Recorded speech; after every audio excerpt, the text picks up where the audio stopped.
kan het dat het net goed genoeg is? Wilt je een veldverwarming hebben?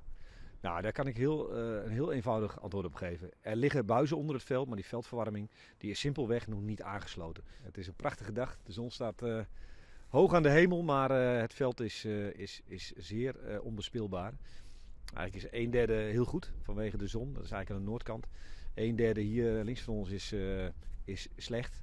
Maar het andere derde deel is super slecht. Dus ja, je hebt gewoon 3 verschillende ondergronden. Dat maakt het gewoon heel gevaarlijk voor spelers en arbitrage om daar overheen te bewegen. Dat gaat blessures opleveren. Dus ja, hoe zonde ook, want iedereen wil voetballen. Iedereen wil vanavond een vol stadion.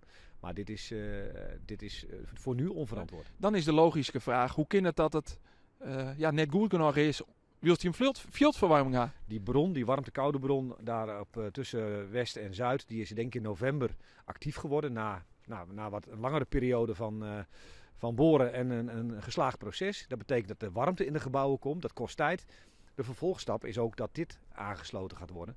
Maar moet je bij meenemen dat er in de eerste divisie geen licentie eist om veldverwarming te hebben. Dus die druk zit er niet op. Daar moet ik bij vertellen dat er eigenlijk geen club in de eerste divisie is, of nagenoeg niet, die veldverwarming heeft. Of die het in de eerste divisie aanzet.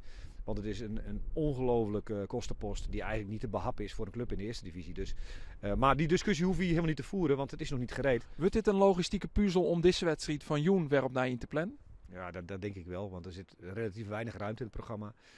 Ze willen die wedstrijd natuurlijk graag afgerond hebben voor de start van de 4e periode. Maar dat moet dan wel kunnen. Dus het is even moeder natuur die de regie heeft overgenomen. Ja, daar zullen we gewoon mee om moeten gaan. En de KNVB komt ongetwijfeld met een moment waarop we kunnen spelen. En we hopen allemaal zo snel mogelijk.